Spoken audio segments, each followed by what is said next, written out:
Luigi, look! It's from Bowser!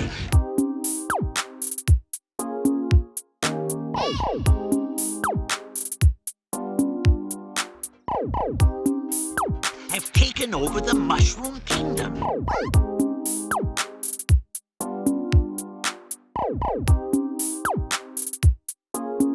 Dear Pesky Plumbers. Hello everyone, my name is Markiplier and welcome to the Pesky Plumbers Podcast, episode 20. I'm here with these two beautiful gentlemen. Why don't you both introduce yourselves? I am not attracted to no person, and that was really creepy. But hey, we're gamers, so who really cares? It's the name SabdierZ of the SabdierZ variety, a classic in the making. Always appreciate it. I think I'm gonna have to take my leave because I think this is gonna turn into smash and pass, and I don't want to be part of that. Yeah, I don't know, bro. Hey, look, that's gonna be the special segment for the end, bro. You just spoiled it. Yo, no. Hey, bro, you brought on to yourself. But anyways, welcome to the Pesky Plumbers Podcast. I'm here joined by SabdierZ and VieuxCrouton here, and we got some topics here, and also the first podcast of 2022. But anyways, how are you guys right now? What have you been doing? What have y'all been playing? I've been playing KOF 15 because I love this game and I love this franchise. And if you're listening to this and you never played these games in your entire life, then what are you doing? Give it a try. You'll love it. I'm positive you will. Look, you can hear him press buttons. For everyone. And also, just one last little tidbit, but I had a jump scare last night because apparently monitors can determine whether or not your game crashes. But yeah, it was fun time. Fun times all around. Yeah, apparently, his monitor was having issues with running KOF 15. Oh, yeah, okay. The monitor caused the game to crash. Believe it or not. That's kind of insane. Mm-hmm. But what about you? For me, I've been playing Pokemon Legends Arceus. Or Arceus. I think it's Arceus, honestly. It doesn't matter how you pronounce it. I think they pronounced it Pokemon Legends Arceus, and I think I remember that being the case because I was like, why is it called that? That's so stupid. Why would you say Arceus? That doesn't roll off the tongue well. I think it's because they said in the anime. That's probably it. And people just ran, people ran with it and all that stuff. It is what it is, right? Yeah, but the thing is, my game has a twist because it's in French. Oh, that's right. He pulled up the French version, bro. He was like, yo, what language? French. Ah, oui, oui. I mean, at least you understand it. You know what I mean? I mean, you are French, so it doesn't matter. Yeah, that's like the whole thing. It's because I grew up with Pokemon when I was French, and that's how it goes. So anyways, I have been playing the same thing as both of these dudes. I'm just cycling between them. I'm playing KOF here and there in between, as well as playing Pokemon Legends Arceus. I think I'm almost at the end. I am not even too sure. I'm just catching and just going and doing my own thing at my own pace. I think based on when you started playing it, I mean, RPGs are typically long. So I don't know, maybe you're almost there. I never played the game. I'm just making assumptions based on when you started playing it. True. Plus, I mean, also at the end of the day, it's also more open world and you have to explore more. So you're probably just going around looking through the whole area, be like, what do I want to catch right now? You know what I mean? Yeah, of course. Man, so I jump between both. Legends Arceus is gonna take a while. As for KOF 15, it's a fighting game. So you can just jump in and play for an X amount of times, however you want, and that's when you're done and bored, you just drop the game. For the time being. Man, Septic, are you gonna finish the Pokédex? No. It looks really fun. I think I am good. Thank you very much. But alright, but let's get to the main topic. So, for you beautiful viewers watching out there, you're seeing this magnificent thumbnail I created for this podcast. I think you're gonna love it. The only person who doesn't like it is VieuxCrouton for some odd reason. This is gonna leave a stain on my image. This is why I have more subs. This is why I got more subs. But yeah, no, I don't know, bro. This is a beautiful thumbnail. But we got our main topics here that we're gonna be talking about. And let's talk about the first one. Two major corporations, Microsoft and Sony, have made acquisitions. Xbox has bought Activision, and PlayStation bought Bungie. So guys, what do you guys think of this acquisition? But not only that, I also want to hear your thoughts on how this can affect like future companies buying out other companies. So let's start with SabdierZ. So what do you think, man? Okay, so if I remember correctly, Microsoft bought Activision and Sony bought Bungie. Yes. In the case of Sony, I guess it doesn't really matter because from what I remember, Bungie kind of already made games exclusive for them. So I don't really think it's like anything too crazy. I think people probably expected it to happen. Sort of just like how people kind of expected them to buy Insomniac. Because it's like, oh, they basically make games exclusive for us. We might as well just buy them out. But in the case of Microsoft, I find it interesting because obviously this is after the whole Activision controversy. So Exactly. it kind of makes you wonder the motive behind buying it. I mean, obviously Phil Spencer. I trust Phil Spencer more with whatever he's doing than whatever was going on before. But I just find it interesting that for me, anyways, I just find it interesting that Microsoft is even like just approaching Activision, just like, okay, look, we want to buy out your company, we want to own your IPs, whatever. And you know the IPs that Activision has is nothing to scoff at, right? I mean, forget the quality of the people that work there, the quality of their games also, but generally those franchises are pretty popular, pretty how do I say it, legendary in some instances. But when it comes down to it, in my personal opinion, I think the only thing this could possibly negatively affect is Sony's end, because we know that, you know, Nintendo is very chummy with Microsoft. So we know that they're, you know, in good waters. But with Sony, you know, obviously Cuphead was on PlayStation, but I think that was because it was promised to be there. The same with Psychonauts. Like Psychonauts was already promised to be on PlayStation, and Microsoft just honored that part of what they wanted to do with those games. So, but like when it comes to it, I just think that Bungie doesn't really change anything. The Activision one kind of does because again, Sony may not have access to their games anymore in the future, right? Like, obviously, there's already Activision games on PlayStation, and I doubt those are getting removed, obviously. But I'm just saying that, like, say, like a new Crash or a new Spyro happens, there's a less likelier chance of that appearing on a PlayStation console than ever before now, which is kind of funny considering those two characters specifically started out as, where you have with now the only consoles that they'd likely be on is pretty much just anything Xbox related and potentially Nintendo, which I think in some ways is very funny. So yeah, that's my thoughts on that. Okay. Oh Jesus. Hey, bro. Hey, no, I don't blame, bro. Like, it's honestly a big thing, you know. Especially with the fact that again, with the way this is opening up with these two big companies, you know, who's to say that another company does that in terms of like Nintendo and they'd buy a company. But I think with Nintendo, they usually just buy companies that already are associated with them or just make Nintendo games just as a whole. You know what I mean? But with PlayStation, I haven't really seen much people like kind of irritated a bit about it. They don't like the prospect, but like with Sony buying Bungie, people weren't that mad. It just kind of sucks because I'm pretty sure for those like Titanfall, for example, let's say we got a new Titanfall game, that's probably not going to show up on Xbox consoles. And if they ever make a new Destiny game, that's also not going to be on Xbox consoles. But Yeah, that's probably the only thing. the problem with like, for example, why people are more pissed off with like Activision a bit is due to the fact that Activision, like you mentioned, Abdir, Crash, and Spyro, those are two big games that were on PlayStation. The other issue is that Activision holds a lot of IPs that are like special to others, that people would like to see on other consoles.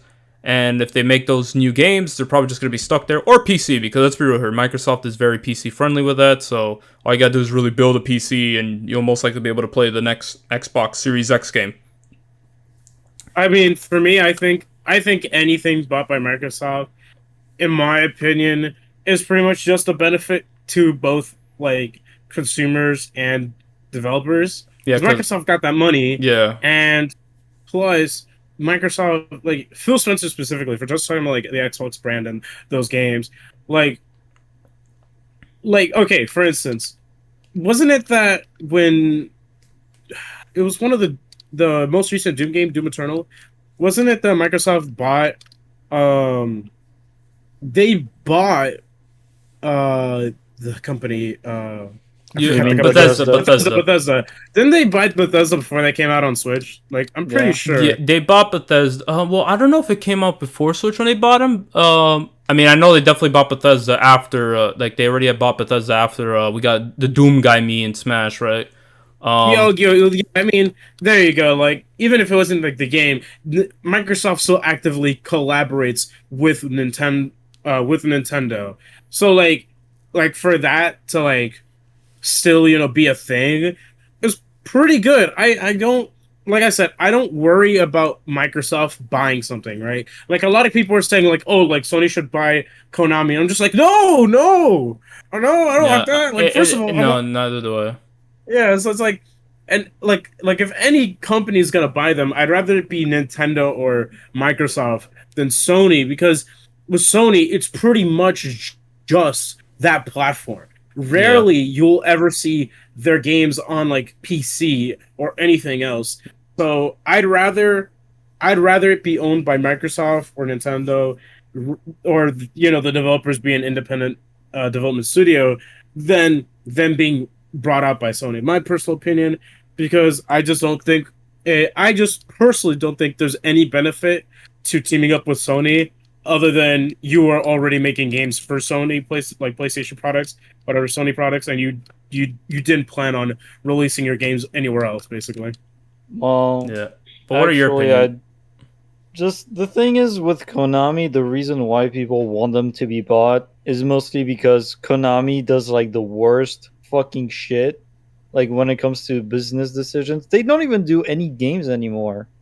Like I haven't really seen many Konami games. As What of you mean? late, You didn't like- You didn't play the new Pachinko game, bro? That's crazy, bro. Come on, man. Come on. Yeah, exactly. That's my point. I mean, they made But Super this- Bomberman R's. I mean, but that was back in 2017. You know. Yeah, that was a really long time ago, but they haven't made a new game ever since. They've only made like remasters or collections and things like that. And that's why, like, even though they would probably be just PlayStation exclusive, it doesn't matter to me. I just want them to do good like they used to be back then. But like, what are your thoughts on this acquisition, Theo? I mean, I don't know. It's kind of weird to put it into like perspective because, like, when it comes to what was it, Microsoft and Activision, like, I don't know. I feel like they're not gonna be like in a terrible spot unless Xbox basically pulls like another rare situation where it's like, hey, don't do nothing. Don't do anything. That's anymore. it. Just rot away. I mean, they did. What was this game called again? The pirate game? Sea of Thieves. Sea of Thieves. Yeah. So I did Sea of But Thieves. that's all they've been doing, bro, and that fucking sucks. They haven't done anything as of late. Hey, maybe with them acquiring Activision, since they now own. I forgot. What were the company's names? The Toys for Bob and Toys for Bob. Toys for Bob and the other one. Vicarious Visions. Yeah. With them, they can get either or of them. Since they're owned by Activision, they can get either or of them. Be like, hey, yo, you guys think you can make a Banjo game? Because what they did with what they did with Crash and Spyro was phenomenal. Like they did a really damn good job with that.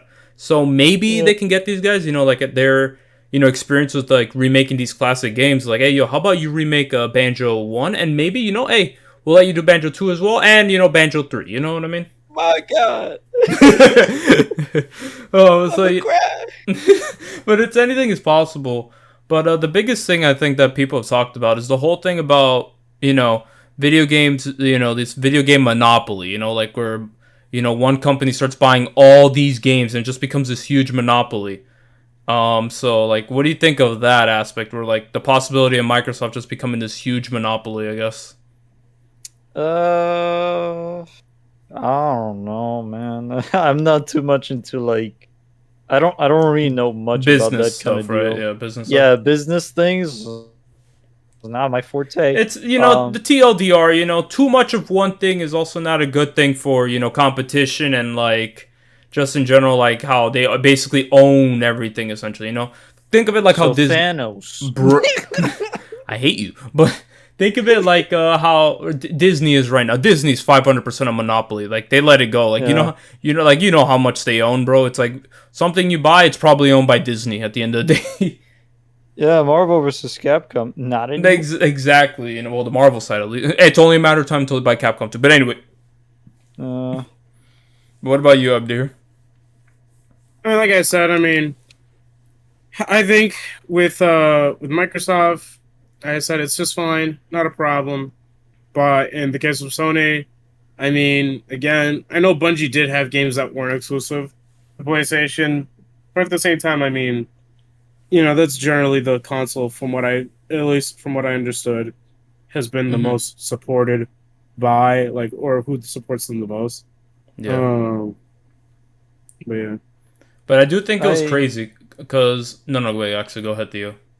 Yeah, I think if I remember correctly, they did say Bungie did say that they're not like completely exclusive to PlayStation. They still have like their what's it called? Well, they still have the freedom to just put it on every console. Like right now, well, I mean, right now they're going, you know, their what's it called? Their contract obligations. They have no choice but to like, you know, continue on with those contracts. They can't really just be like rip them up and everything. But bet as soon as those contracts end for Activision, you already know Microsoft's gonna go full in with all that stuff with those games and all that stuff. Yeah. So they got those you know, contractual obligations they have to fulfill and everything like that. But yeah, no, it's like honestly, like it's a very scary thought. And plus, the fact that this all happened on January too, that was crazy because it was like they're pretty close to each other when this happened. So everyone's like, bro, what?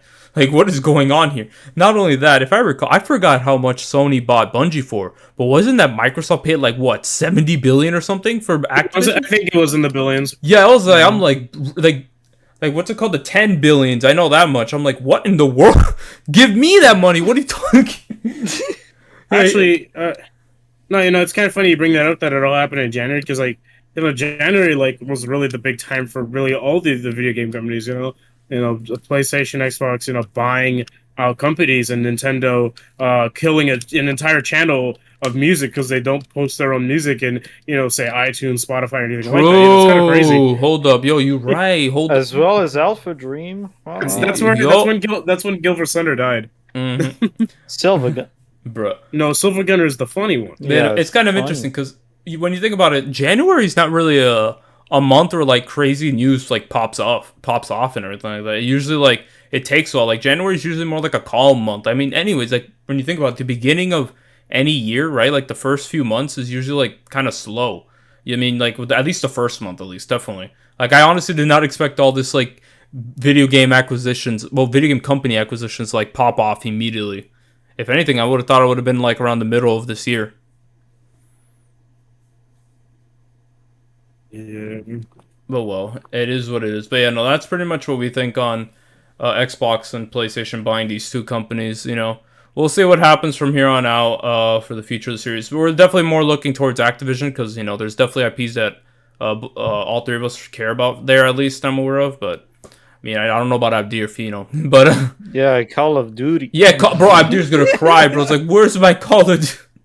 Yeah, bro, that's the only part that's kind of scary. Just no Call of Duty. Yeah, exactly, on PlayStation. Bro. I will literally cry and shit and. I mean, not for you. I'm talking about the casual market. You know. And no, the casuals are probably having a few like, bro. Oh my god, I don't even want to look and think about that. I'm pretty sure the casuals, not the casuals, but more like the Sony ponies and all that stuff, are probably like pissed off that, you know, that they're not gonna be able to play Call of Duty. But regardless of the case, I just don't like fanboys in general. But anyways, true. That's Xbox and PlayStation buying these two companies. Our thoughts on that. So let's move on to the fun stuff, ladies and gentlemen. We had a Nintendo Direct. How long ago it's already been? It's been a week already.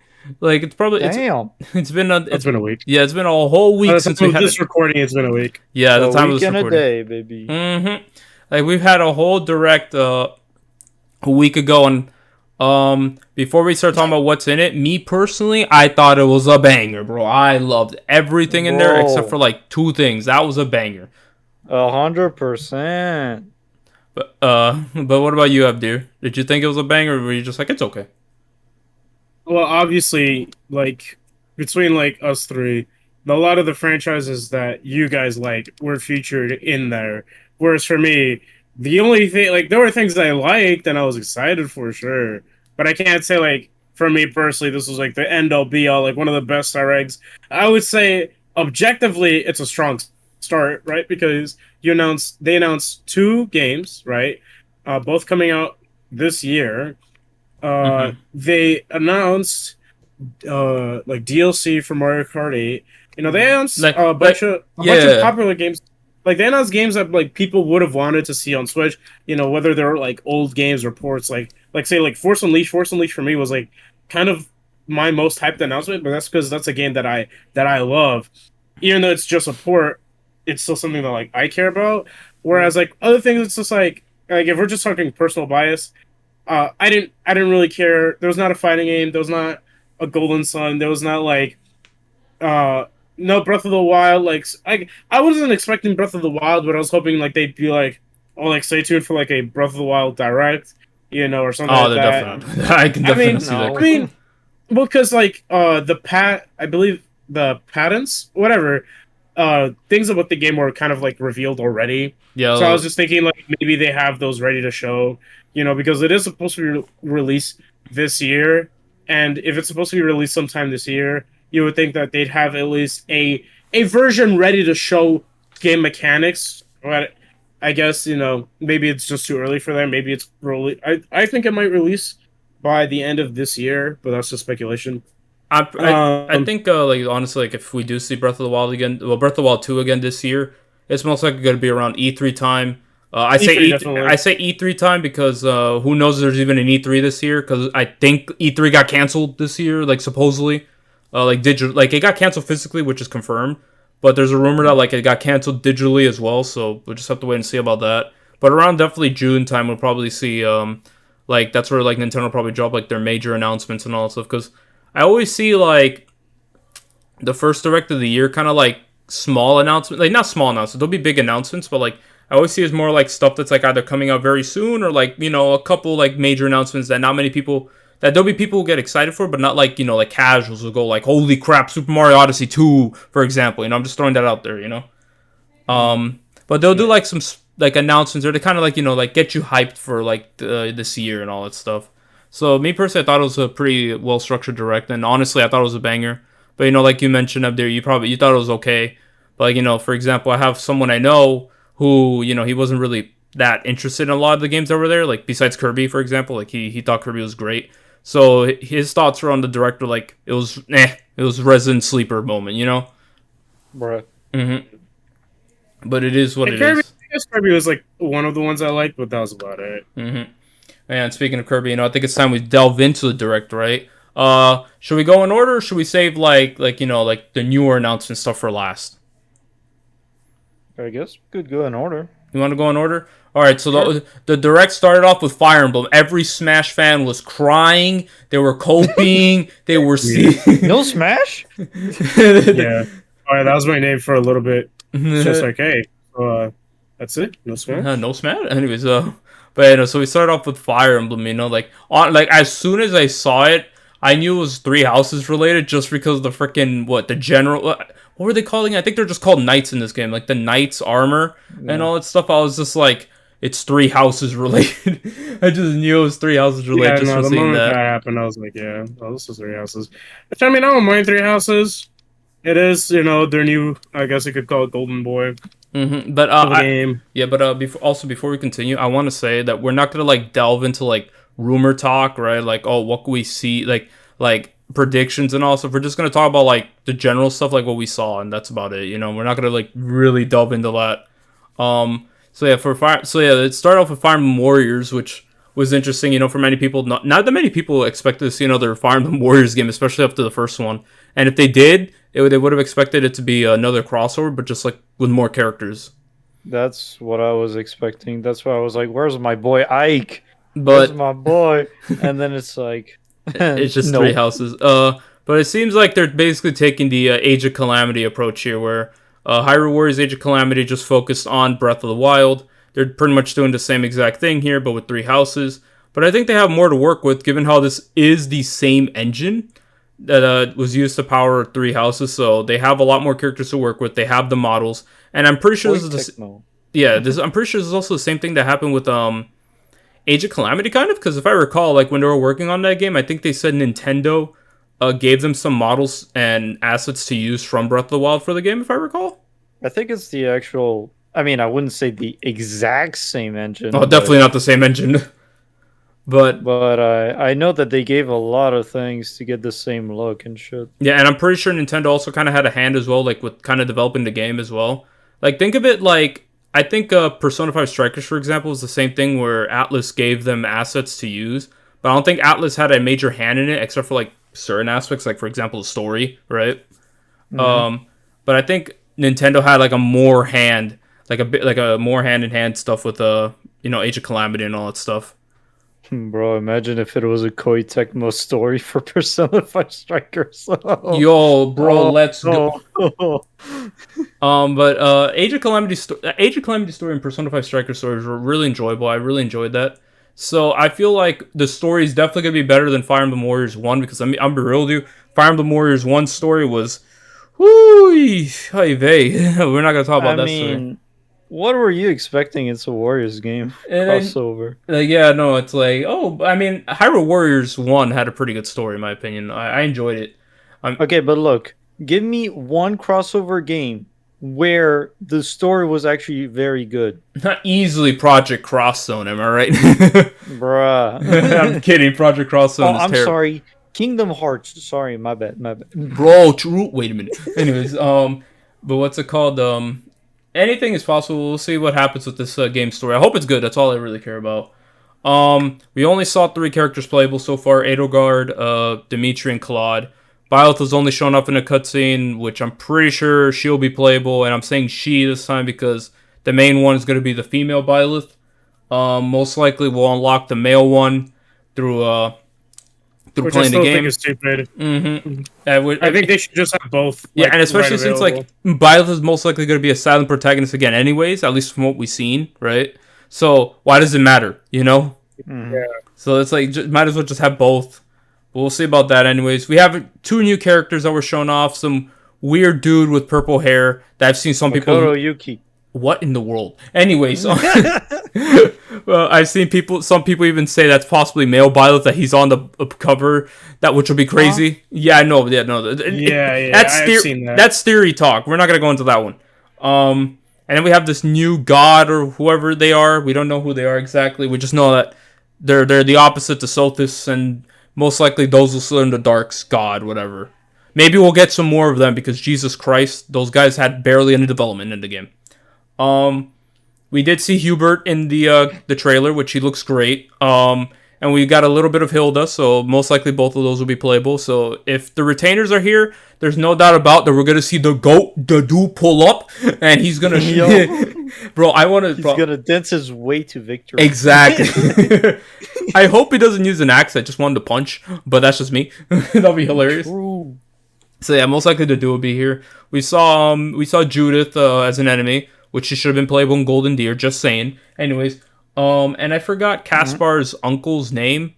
But you see him in all the routes. You pretty much kill him when he takes over when he tries to take over the Church of Saros on the other routes. And he's allied with you on the Black Eagle side. So we did see him. We saw Rhea in her dragon form. Spoilers, who cares? You haven't played the game at this point. Sucks to suck.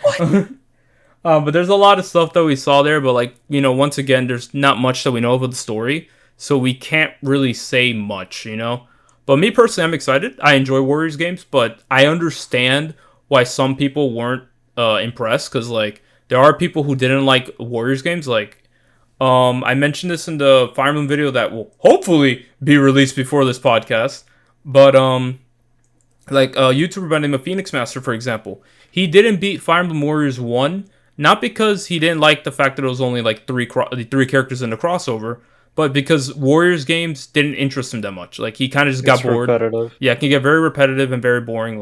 Most maps take 30 minutes at times.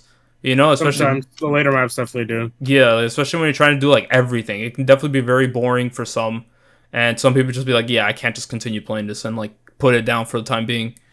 But every map is at most 15 minutes. They always give you a 15-minute record to beat, and that's basically at most it's 15 minutes. And from what it seems like in the trailer, it looks like they're going for more the Age of Calamity approach, where you have the map, right? And it seems like that's how you get like extra stuff. So I hope they continue that, because I'm gonna be real with you, the way it is in the other Warriors games, where like the maps are like separate, and I think you have to beat the game to like get more of those extra areas, is kind of dumb, because you have to basically like switch between playing the main game and then going to the new maps. I like everything on that one screen, and you deciding whether or not you want to do it. Because I'm be real with you, most people probably ignored that and all that stuff. Those other bonus maps and all that stuff. I think you know what I'm talking about. I think it was history mode in Hyrule Warriors. I forgot what it was called. I think it's legend mode. Legend mode. Something like that. Let me see. But okay, but and then there's the Fire Emblem one, because I feel like they lock a lot of stuff that you can't do. Like I think female Robin and male Corn were like locked until you beat the game. So it's like, bruh. So I do hope it's more like Hyrule Warriors Age of Calamity, where everything, all the extra bonus stuff is on the map itself, and you just do it on there. Yeah, it's called adventure mode. Adventure mode, okay. But I guess that's what I have to say about it. But if you want to say anything about Fire Emblem Warriors, this is your time. So I thought about the worst possible thing ever. The evil counterpart to Sothis, it could probably be called Sitos. I hate you. No, never mind. You know what? He's never allowed on this podcast again. Sothis backwards. He's never allowed on this podcast ever again. I mean, it's really I sad. hate Hey, hey, did you guys know that Ekans said backwards is snake? Yeah, and how Arbok backwards is Cobra. Insane. And when you spell muck backwards, it's... Oh my... Did you know that giraffe-ring backwards is giraffe-ring? Yeah, I did actually know that. That was actually a nice little thing that they did. But what's it called? Yeah, no, back to that. I mean, who knows who'll be playable in this game, honestly. Like, there's a lot of characters they can choose from. More likely... No, what were you going to say? I think this is going to be like the golden route of... It's going to be like the Fates... No. The Revelations of Fates, if you want to say it. Okay. I've also like thought of something where like it turns out the game is actually like takes place in between, and it's still canon and everything like that. And nothing changes, and it's just something that happens in between. But who knows? Because we do see Byleth with the regular hair, and then at one point we see her with the green hair, but we never see her holding the sword of the creator, which I definitely want to make note on that. You never see her hold that sword. And we also see Gerald. I mean, yeah, but we don't know what's going on with Gerald there, so we can't say he's alive or he's dead. That man dead. Spoilers. Oh, you can tell this is a spinoff if the father lives. True. True, you're right. But yeah, no, like when it comes to playable characters, I mentioned Adu, but they're most likely going to be getting like the popular characters out of the way. They're definitely going to be playable. Like for example, Bernadette is definitely going to be playable. Felix, Sylvain. Most likely, Lysithea, definitely. Like, oh god, like everyone loves Lysithea as a character. Let's kill the Death Knight. Exactly. But there's definitely going to be a good amount of characters here, I suspect. So, I mean, we'll have to wait and see. I'm pretty sure with the way Koei Tecmo does their stuff, they usually like to drop like random announcements as months come. So we'll see. And not only that, the game's not even that far away. Like, what, we have like 4 months until its release? What was it, June 24th or something? I forgot what it was. I don't know. But it's literally in June. That I definitely can say. It's in June. So what? We have a couple months left. So, the game's right around the corner, Nice. Yeah. Much.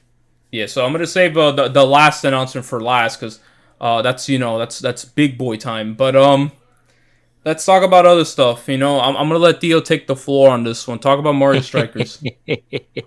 Hi, guys. So I like Mario Strikers. I should mute him beforehand. No. Bro.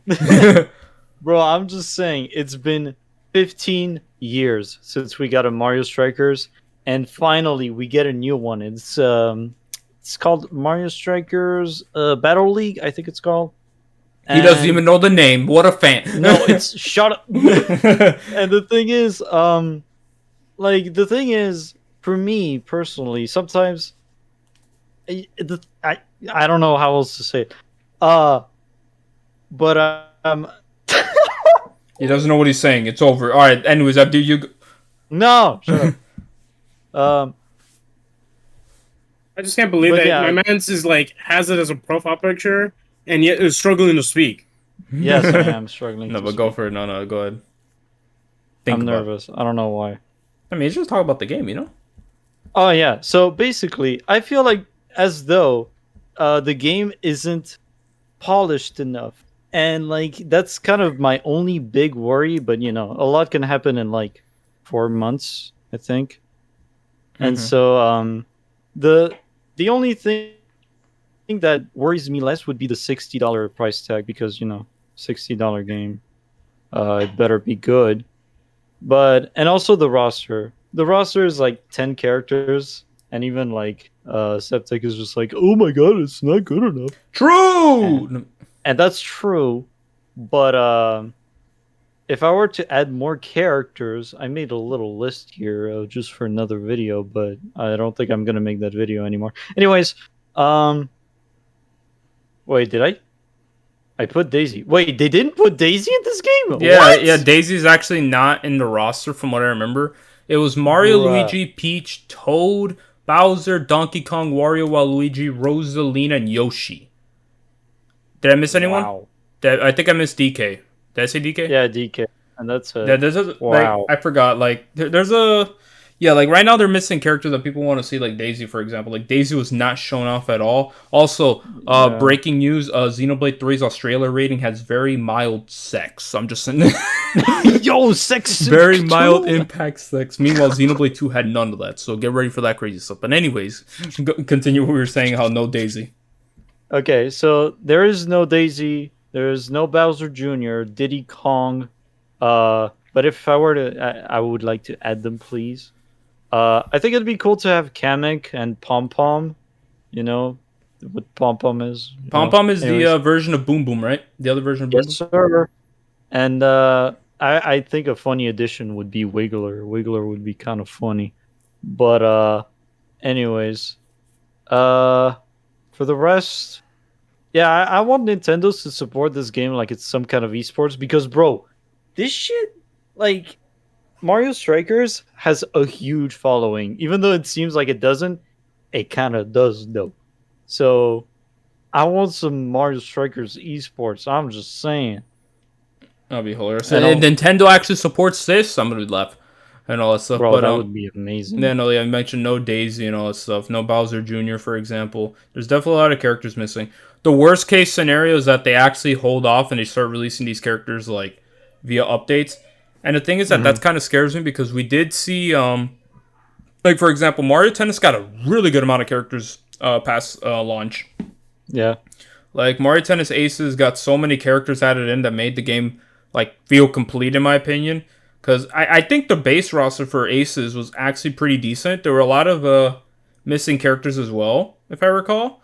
But it felt decent nonetheless. You know what I mean? I was like, I wish there was more. But then they added what, like Diddy Kong, they added Birdo, they added the other Fire Piranha Plant. Fire Piranha, like Dry Bowser. They added Pauline, a freaking Luma, bro. Like the game started feeling more complete. So I hope that's the case.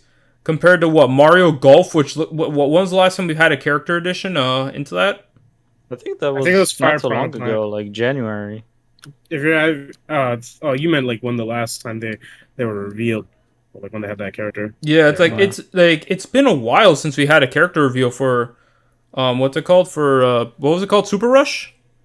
Yeah, Mario Mario Golf- Golf Star Rush, I No, think. Golf. I forgot what it was called. Yeah, or no, but like what wasn't the last character they added in? No, wait, was Toda in the base roster? She was in the base roster, right? Or was she I don't DLC? know. I forgot. I don't know. I think she was. I think she was in. She was DLC. So it was free DLC. Same she with was Koopa. I know Koopa Troopa was free DLC, right? If I recall. Mm-hmm. And it was also Ninja. Yeah, Ninja, which was hilarious. And that's about it, right? We haven't got any other characters, right? Ever since? No. Yeah, it's like, bro, it's like, come on, man, you can do more. Like, I feel like Mario Golf Super Rush is just not a game that was interested in me because first of all, I'm not a big Mario guy, right? I do like Mario games, but I'm not like someone who's gonna go out and buy a lot of these spin-offs unless it's Kart and what's it called, tennis and all stuff. Range. Bro. But yeah, no, like I was considering Mario Golf, especially when they added Pauline. But yeah, no, it's like I just started seeing the roster and they didn't really continue updating it, so I was like, it is what it is. Mario Golf at the end of the day wasn't that great of a game, to be honest. I didn't like it at all. Okay, but yeah, no, like it seems like with the new Mario Strikers game, I hope they don't go that approach. I hope they give us like at least a good amount of characters in the roster and not add the rest via like free updates or worse, pay DLC where hey yo, you want to play as Daisy? Here you go, $3.99 just to play as Daisy. I'm just throwing a random number, but it most likely won't be cheap, There seems to be at least like 6 more character slots, so yeah, so we'll see about that. But honestly, like at least gameplay wise, what do you think, Theo? Because I'm not that well versed on the Mario Strikers gameplay. So when it comes to gameplay, I think we're set, really. The only thing that I'm just like it's kind of weird would probably be the length of the arenas. I guess you'd call them in that sense.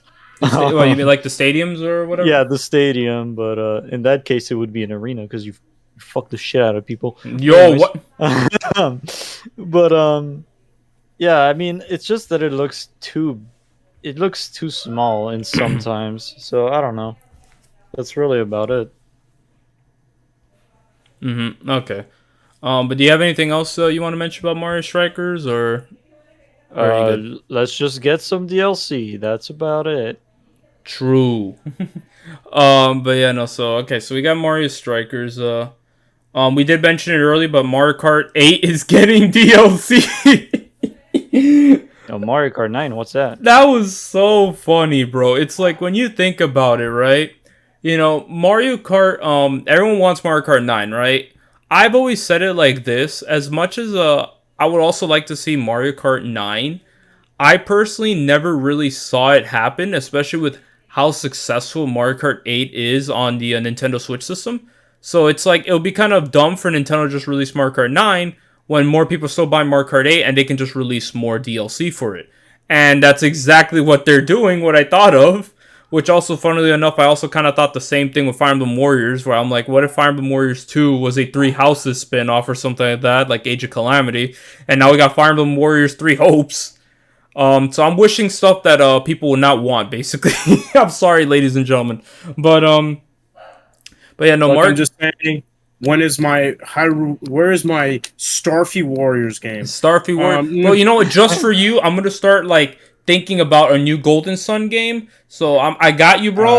I got you. Yeah. And I'm gonna. Anyways, and what do you want? I want $1 million. $1 million? I got you, bro. I'm gonna like think about you getting $1 million. But no, regardless of the case, so yeah, Mario Kart 8 Deluxe is getting DLC, which definitely made some people either happy or mad at the fact that we're not getting a new Mario Kart game.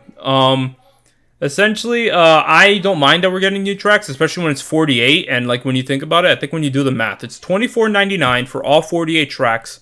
And I think if you do the math, it's basically one course for like, I forgot. Like I think I saw a math there where someone was basically like 30 cents or something like that, 30 cents per course or some shit. Like I forgot the exact math, but regardless of the case, it is honestly a pretty good deal because more stuff to do. But the problem is for me, is that once again, kind of similar to Mario Strikers, they're not expanding the roster. Like, I would love to see the roster be expanded upon. Because, like, we did get some cool new characters, right? We got, like, with the Mario Kart 8 Deluxe, we got, Dry Bones, we got Bowser Jr., yeah, but we're still missing a bunch of other ones. Yeah, like exactly. Diddy Kong. Like, exactly. Diddy Kong, Birdo, like we've mentioned it, Nabbit, Kamek. Do you know how many times Mario Kart Tour has the best roster in all of Mario Kart? Exactly, it's true. A freaking mobile game that's not even that good. That's the worst part. What the worst part is? Kamek has been cucked so many times, and the only times he got into a Mario Kart game was because we gotta put him in Mario Kart Tour. The mobile game, bro. They were like, "Yo, people are playing this mobile game. We need some gacha characters. It's time, bro." Oh yeah, and I also forgot to mention Pauline would be nice as well if they add her into Mario Kart 8. Like, there's so many things you can do with Mario Kart 8 in terms of characters, but it's like, it seems like they're not really doing that with this and all that. Unless they're free updates. If they're free updates, that's epic. That would be awesome. But I mean, who knows? Like, I mean, I don't mind that we're getting tracks. But you brought it to my attention as well after that. The tracks seem to have less details than the ones that we have in the base game. Finally, someone opened their eyes. Because you mentioned that, so like you mentioned that. Based on my understanding, all these DLC tracks are reused assets from Mario Tour. Yeah, no, they are. That's what it looks like. Mario Tour. Like, yeah, that's the issue that some people have noticed. Like, for example, it seems very nitpicky. Like, you know, when people are like talking about trees and Sword and Shield, but what's it called? Coconut Mall, which is coming back, which is very poggers. I believe the escalators? Yeah, like the escalators, they don't even have the like actual like, you know, steps. It's just like a flat thing, if I recall. It's just all flat. I think it's actually it's flat and it has like arrows that it's like it feels like a ramp essentially. Yeah. So I think some people have said that, you know, as a comparison because it really does look like there's less detail in these stages compared to the ones we have right now. Hopefully it's because the game, like the DLCs in early development, they're still tweaking stuff. That's just me hoping. But the fact that this is going to continue all the way into the end of 2023, bro. Yeah. Jesus, bro. Holy crap. I mean, that's awesome, you know, for people who love Mario Kart 8. Like I might pick it up because, you know, more stuff the better. But please, just more characters, bro. Like, come on. Add more characters. I definitely would be interested if I end up getting it. Well, I mean, I am going to get it because I'm in a family plan. So I most likely will be playing it to try it out and all that stuff. But eventually I might end up getting it myself. Oh yeah, I just looked at the ramp. Oh god. Oh, he just noticed it. Yeah.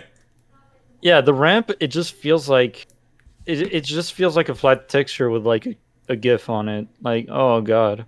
Yeah, no, so here's hoping that like this, you know, like the stages actually look beautiful.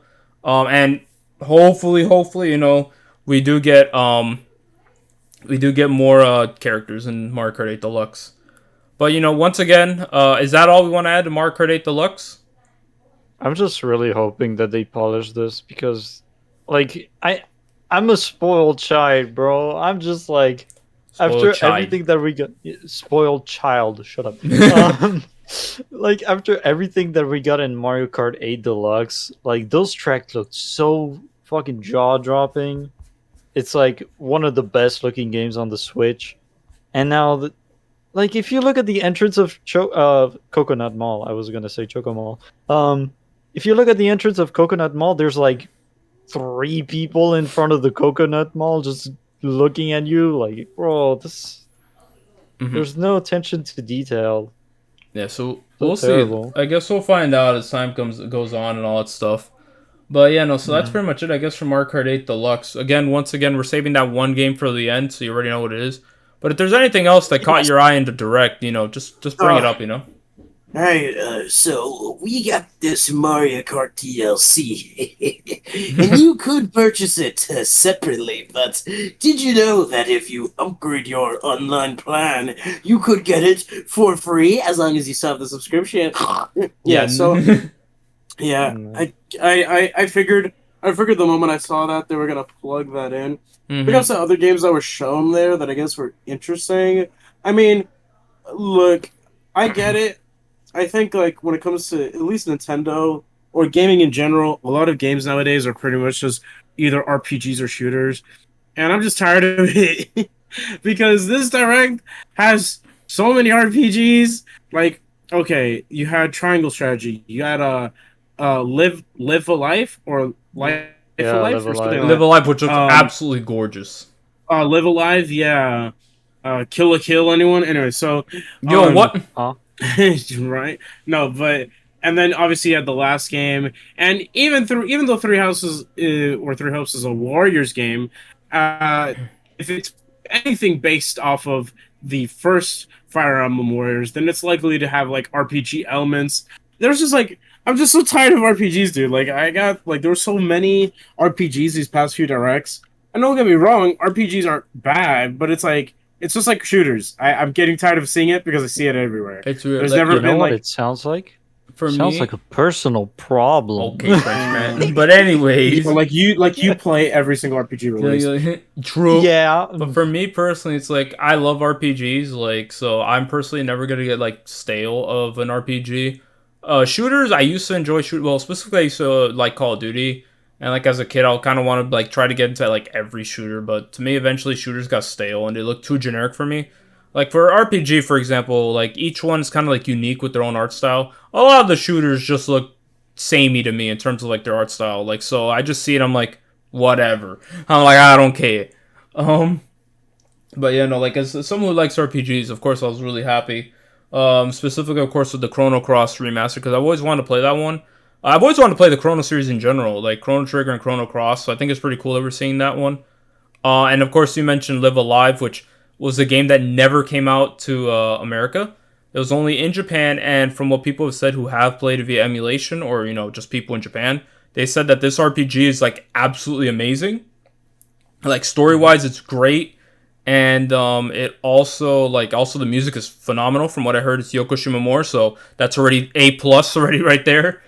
Yeah. So at least of those two RPGs, those are the ones that definitely captivated me, and the last one, which we're saving for last, of course. But yeah, no, like I think those two are like the big ones. I mean, and you mentioned Triangle Strategy. Like the reason I'm not that excited for Triangle Strategy is because Octopath definitely was a pretty game, but from what I've heard by people, there's not really that much with it. Like it's great gameplay, beautiful. It's beautiful to look at, but other than that, from what I heard, the story isn't that good. So I'm not gonna. All style, no traveling. substance. Bro. Are you referring to Octopath with that statement? Yeah, Octopath. Yes, Yes. that's what I've heard. Without, I mean- wait. What Theo said or what I said? No, what you said. Oh yeah, because basically I've heard people say that the story was kind of mixed, like it was mixed and all that stuff with people and all that stuff. I mean, it's up to personal opinion. Yeah, exactly. I mean, I know a lot more people liked it than hated it, so there you go. I think it's like- one of those games where you can hate, you don't like one thing, but you like the gameplay, so it's like, yeah, this game's fun, I just think the type of art style works better for like remakes of old RPGs. Yeah, You know. I get what you mean. Because like Dragon Quest 3 as an example, like it wasn't shown direct or anything, but when you look at the Dragon Quest 3 remake, when they revealed it, it's like wow, like this art style really does suit like an old RPG game on like a remake of it. Yeah, I just think it works better for that. just like we'll Live Alive, right? Yeah, just like Live Alive had the same thing. The only other games I saw that like interested me was Force Unleashed because, like I said, I really like Force Unleashed. There was Kirby, which I'm interested. I definitely might pick it up because it is a Kirby game. Hey, we should talk That's about in Kirby. 3D. Now that you mention it, we should talk a little bit about it, like real quick. Because they did show off some new stuff, like for example, how you can upgrade your power ups, which honestly looks pretty damn cool. Like the fact that you can have like this dragon breath when you upgrade the fire ability. And I believe also they showed off the Kirby Vor mechanic. Oh no! Where he becomes a car, vending machine, light bulb, which just made me. It's disturbingly cute. That's all I can say about that. But honestly, I'm really impressed with the game. Like it looks like it's a ton of fun. And if you're wondering, Kirby was nerfed with how he glides and all that stuff, right? How he flies. Jumps. Yeah, so they definitely nerfed that aspect because can you imagine if he could just infinitely fly? It's like, yo, go to the end. Okay, hold up real quick, bro. So Honestly, you know what? It just says Nintendo's lazy. Okay, $60 Nintendo game, $40 Sony game. No, but true. Wait a minute. Oh my lord, bro, let's go, bro. I saw that tweet. The only thing I would say, like in terms of like the direct, that also I guess interested me to like some extent was just Three Hopes. I mean, like I said, like that's probably the only game I was ever interested in outside of like Force Unleashed, because like Klonoa's like, for instance, like Klonoa's cool, but I don't really care about Klonoa. I never grew up with Klonoa.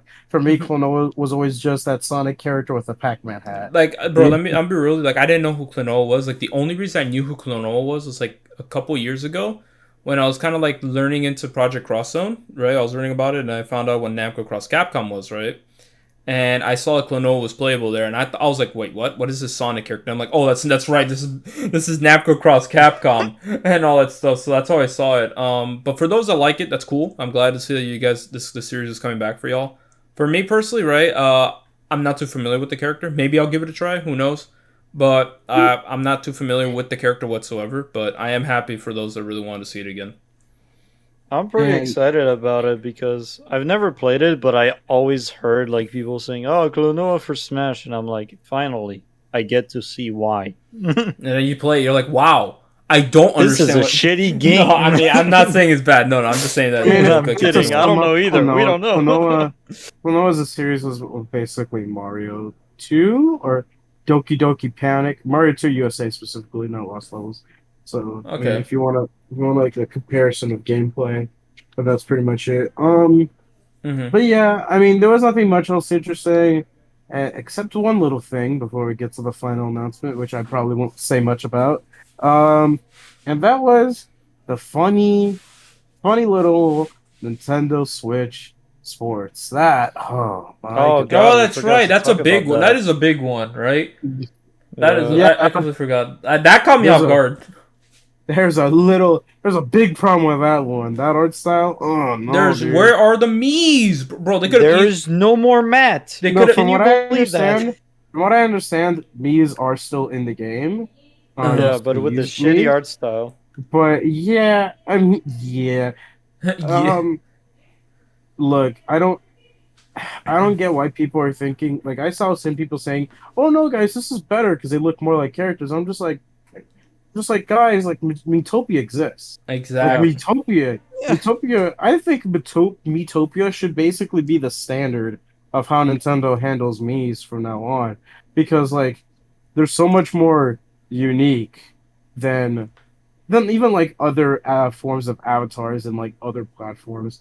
I just think that Miitopia should be the Mii standard for like these custom characters because like again like I don't know what they were thinking with this game like that art style.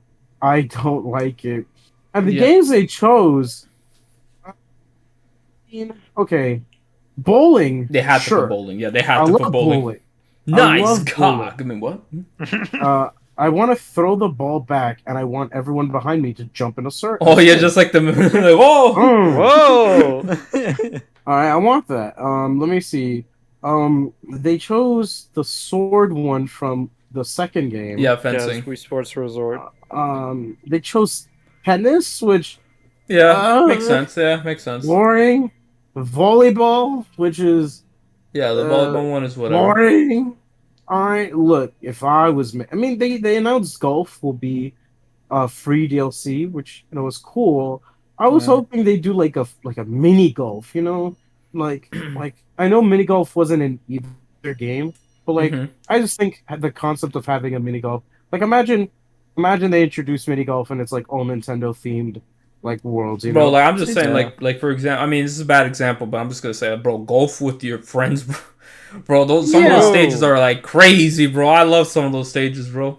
Don't get me wrong, super normal good. golf is cool and all, but mini golf has always been better. Anyways, True. that's not the point. Hold on, no, you spitting. True, spitting. And then but boxing I think was one of the ones I was like, why not bring this one back?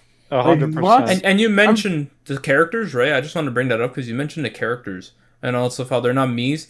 It's like when you think about it, Wii Sports. You know how easy it would have been to just reverse the W and just make Mii Sports. Like, come on, bro. Like, you know how easy it would have just been just to do that and just focus on just Yeah. Mii's. I don't know. Don't ask me. I just wanted to bring that up because you mentioned the characters. Bro, it just feels like they only made the Mii's, or like they continue to make Mii's just because they show up in Smash, or because they want to make a Miitopia. Maybe they'll make a Tamagotchi Life game again. Who Yeah. knows? Either way, it's so dumb. Like Yeah. I don't get why Nintendo just refuses to not utilize the Mii's more in like creative ways. Like I remember back in the ye old days. Okay, Back in my day. bro, like Sonic Colors as an example. Sonic Colors, you had the Mii's all right, in the virtual thing, right? Mm-hmm. Sure, they were on Sonic's body, but that was still something. Or like I don't think it was Mario Brothers Wii, but it was one of the new Super Mario Brother Yeah, games. Mario Bros. U. Yeah, that one where you could use the Mii's. Like, I just think you should be able to use Mii's in creative ways, but they don't do that anymore. So you just sort of make it as like an avatar, and that's it. And Yeah. I just hope that going forward, they use Betopia's customization. And yeah, that's basically my personal opinion on that. I don't think there's Yeah. anything else really announced that would like that make it go crazy again because like the only things I really cared about was like Force Unleash, Three Hopes, and that's it. Yeah, cause yeah, no, you mentioned Nintendo Switch ports, which I'm glad you did, cause I almost forgot about it. I know they definitely did that because people loved Wii Sports and they knew that they can get some money off that. And if you ask me, that should have been the game that they bundled with the Switch when it launched, not freaking 1-2 Switch. Well, not even. They didn't even bundle anything. What am I saying? Oh, No, they you know what I mean though. Like where it came out at launch, like 1-2 Switch. Bro, do you remember that game? 1-2 Switch. I completely forgot about it until like we started talking about Nintendo Switch ports. No, I never forget 1-2 Switch because it was the first party Nintendo game in which you actively don't look at your console. Um, Bro, Milk, bro. Oh, Milk. That's the best game right there, bro. No. but like yeah, so now that we know about this, as the next game that Nintendo's making, uh, Switch Fit Adventure, Yo, or let's Switch, go. Switch Fit, Switch Fit Adventure. Switch Fit Plus, like, No, that would actually be fucking hilarious if they actually called that. But yeah, no, like, I mean, Nintendo Switch sports. I never cared about Wii Sports, right? Like, I like the memes, like nice cock and all that stuff, right? But other than but that, I'm telling you, like, boxing was so fun.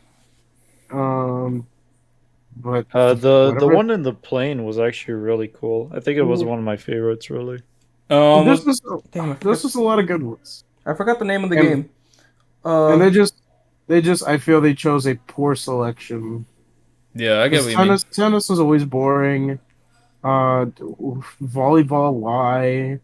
Oh well. Like golf Yeah, is and good, volleyball but is it's new too. golf. We'll try it out when the demo comes out because we do have a demo confirmation about Oh, that. it's So tomorrow actually. really, okay. Well, we can all Yeah. play tomorrow. Well, tomorrow of the posting. Well, as of this recording, you know what I mean? Because like most Yeah. likely when this releases, that's a different story. You know what I mean? hmm But yeah, no. Nintendo Switch, online Nintendo Online Switch beta Sports test. online beta test. Wow, this online is Like, so good. Smash mm-hmm. players, Yeah, exactly. It's like, come on, bro. bro. Like, it still baffles me how Smash has like this really bad netcode, but like a game like Arms has rollback from what I remember. What? Yeah, Arms has rollback. I remember a lot of people talking about that. And that's Arms has another reason to rollback. hate arms. Uh, no. Anyways, like Mario Kart has had good online. I don't understand why Smash has bad online. And that's what I'm kind of hoping for. It's just speaking of like with the Mario Kart stuff. If they ever like decide, hey, it's been a couple years, Smash Ultimate, one of our biggest selling games, let's just add more stages. Not characters, just stages. Boom, done. Like we'll make a stage pack and that's it. I think that'd be nice. Um, but we didn't get any amiibo announcement. Like the Min Min amiibo is supposed to release soon, I guess. Yeah, that is But true. they didn't I say guess anything. because they didn't want to do it in the direct, so they're just probably gonna like announce it on Twitter because I've been noticing that recently. They like to just drop stuff on Twitter nowadays, so that's They're pretty much definitely where they're gonna look. do it and all stuff. They're definitely gonna announce the Sora one in a direct. You know it. No, true. You already know it's like the Sora amiibo is already in development, Because but that was the only one they said they. Because that was the only one that they didn't announce. Which I mhm. would guess. I would guess. So what Sakurai meant was those like the. They're already in Because development. he mentioned to Kazuya. I guess he means by that is like okay, so with Kazuya's the latest amiibo being worked on, but he's not done yet, Yeah, or like like nowhere close finished. they're all like I'm Um, pretty sure they all like start development. You know. yeah, no, probably like we know we're getting Min Min, Steve and Alex, and then we're getting Sephiroth. obviously Pyramithra separate, Kazuya's, and then there's Sora for last. Let's go, So bro. we'll see how it goes. As soon as that Sora amiibo gets that announcement, I start seeing retailers. I see Amazon. Frame Yeah, one. pre-order I'm just going right there. Like, give me pre-order three right of them. away. Yeah, you heard me. 3 of them. And I get one of them, right? No, anyways. Oh. But look, we gotta talk about the best announcement at the Nintendo Direct, bro. I'm just saying because no one mentioned it. I'm kind of disappointed, bro. Disney Racing. Yes, let's go. You know what I'm talking I was about. gonna say it. Like you already know, I was about to say, like, bro, let's go. That's where the hype is at. Disney Kart Mario predictions, Kart bro. 9. Like, bro, look.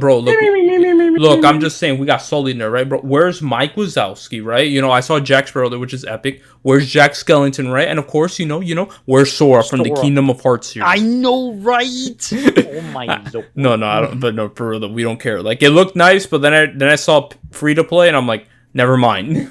Oh, it's free to play? You didn't hear that? Oh Yeah, no! The developers, if you're wondering, the developers are the same ones that made the Asphalt series, which means that, like, I guess it isn't a bad thing because those Asphalt games, they're fun, but the problem is that, like, if you're playing like free to play, once you reach like a certain point in the game, it kind of feels just impossible to like you're basically playing the same tracks just so you can get past them and go through like get like new cars and new stuff, right? Mhm. Because like, okay, I don't know if any of you two have ever played any Asphalt games, No. but Nope. basically the way they work is that they have they have 5 different ranks of cars. So you have like DC, BA, and then S cars, right? And then each of those cars can only be played on certain race tracks. Some of those cars can only be played on in certain tours and stuff like that. So you need to have one of those, or a car for each type. But then the problem is that um the cheapest car will only last you for so long, so you have to like grind up the money for for the ability to race of those for the ability to get a new car that'll let you win in those races. It's just a very tedious game. I think the Asphalt series is worse at grinding than an RPG game. Let me put it that way. I get you. And I just want to mention, I just found the name of it. It was Disney Speedstorm. I just want to mention for the meme. You know, it is what it is, whatever. But, like, you know, before we get to the final game, you know, there's some other stuff we didn't talk about. You know, of course, I guess we just don't have much to say. It's just nice to see them again, or cool announcements. Like, for example, you know, we got more Advanced Wars stuff, which, you know, cool. I'm happy to see the game again. You know, I definitely can't wait. I'll probably definitely get it. Not at launch. You mentioned Triangle Strategy already, so. The only thing I guess I didn't mention that I was interested in was just the Metroid Dread stuff. Yeah, I was gonna get to that one right now. Metroid Dread's like, free update. But like, yeah, but again, all it is just they were like, okay, so we have super hard balls mode. Yeah, Samus impossible must to die do, mode. crazy hard, and then you had super easy mode for all the little babies who can't beat the game. And then boss rush mode, which is, I think, really awesome. So, you know, it was a small little update, so it wasn't really worth talking about that much, but it's still cool to see nonetheless, right? Imagine trying to do boss fights with Dread mode. That's gonna be funny. That's gonna be hilarious. Then we had Splatoon 3 Salmon Run, which, you know, again, you know, Salmon Run just returning from Splatoon 2, which is cool. I expected it. Yeah. Cool. What's another? I forgot Taitsuno. I forgot the game. Taiko no. Whatever. You know what? Drum game made by Namco. Yeah. When it comes to that one, or like that franchise is great. Don't get me wrong. I love those games, but there wasn't much to mention. Yeah, exactly. You already mentioned Force Unleashed. You know, there was that Gundam game that was nice. You know, I'm not too crazy on it. The front mission first game looked pretty cool. It's like a remake. You know, you also had the Portal Collection, cool. You know, the Assassin's Creed game looked like it run like trash. Earthbound. Yeah. Wait, hold up. Before you mention that, No Man's Sky, whatever. Hopefully it runs good. That's all that matters. They're cloud versions of Kingdom Hearts, which, bro, let me tell you, Kingdom Hearts as a Poggers.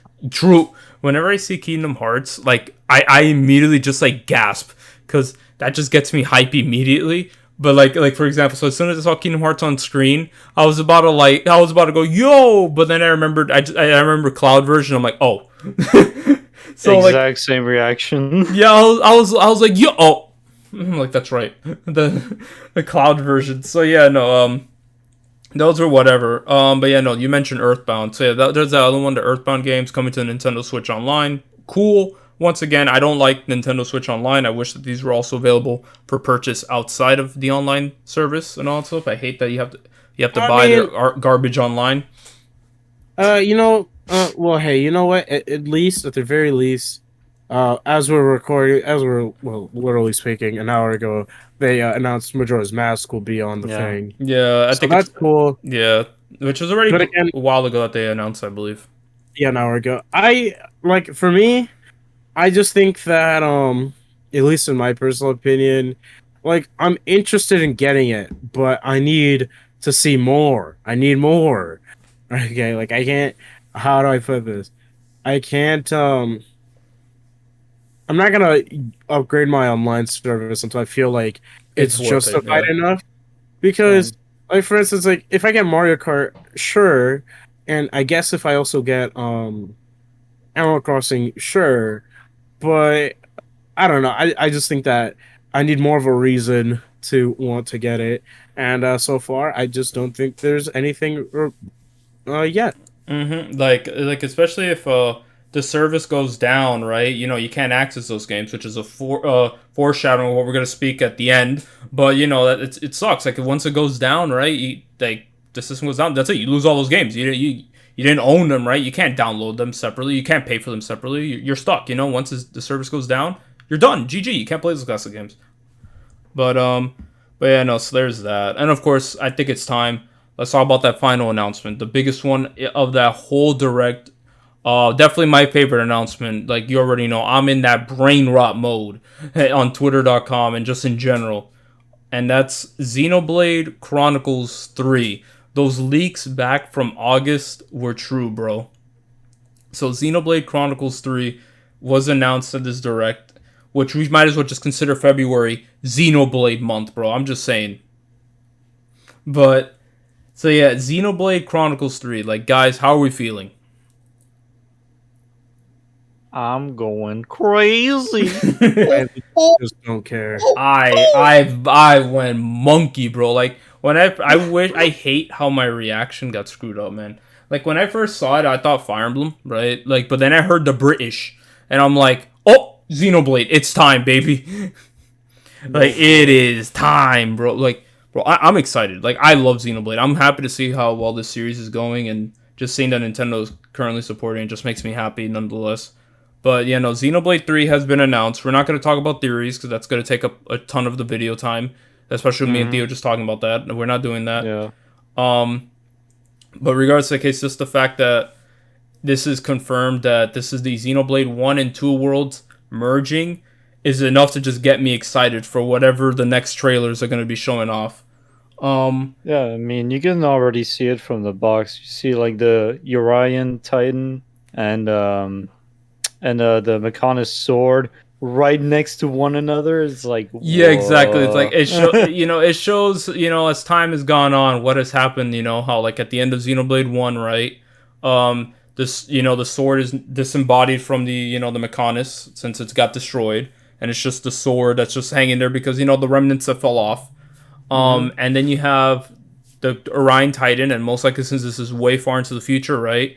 Most of those Titans that have grown up to that length are dying, So the Orion Titan is dead now, right? So you just see its decomposed body there with a large gaping wound and all that stuff. So, but yeah, no. So like that actually gave me chills. Like, I was like, oh baby. Our characters are looking sick. I'm loving our main playable characters. Our main characters specifically. We got Noah and Mio. Noah is our Monado / Aegis sword wielding boy. Wait, Noah? No, yeah, Noah, that's his name. You mean Nia? Like, from Xenoblade Chronicles 2? What are you talking about? Bro, I'm gonna smack you. Anyways, he got Noah. Like, Noah looks sick. I love how they added the SMT4 Pro Tag into this game. What? No, for real though.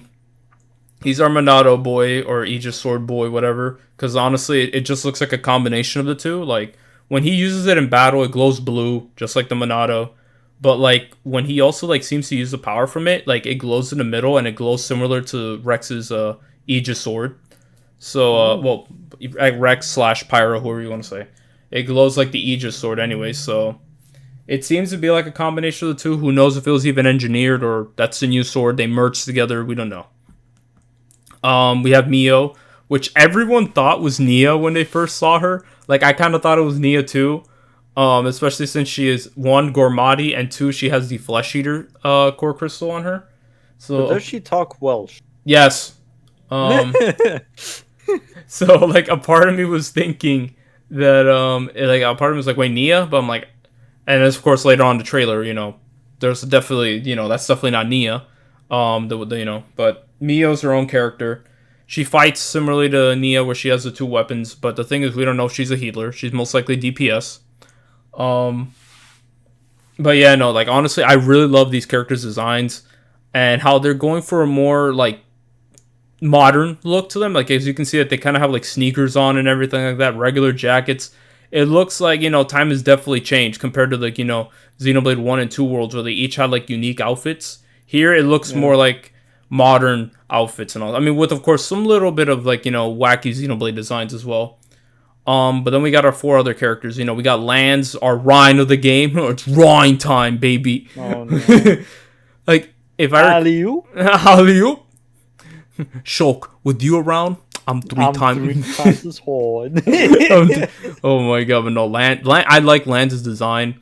They haven't confirmed what species he is, but it's pretty obvious from what I can tell. He looks like a hybrid Homs, hybrid Machina. So like it kind of shows how like the Machina have kind of evolved over time, and they look more human. He looks like he's gonna be our basic tank in the game.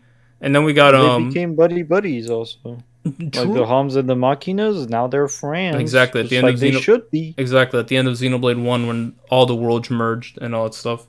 When the Bionis and the Macanis people became best friends. Then we have Uni, which she seems to be a high Entia character. But what's different about her is that if I recall, it seems like her wings are actually shorter than Melia's, which shows that like the high Entian race is slowly but surely kind of going off. And two, she has a different colored hair than most high Entian races, which shows that she's essentially, like the Homs gene has pretty much mixed in more with the high Entian genes and all that stuff. So or maybe it's just that they're not high Entias. It's just that they're low Entias. Ha ha ha. I don't like you. Ha ha ha. Anyways, That was a joke.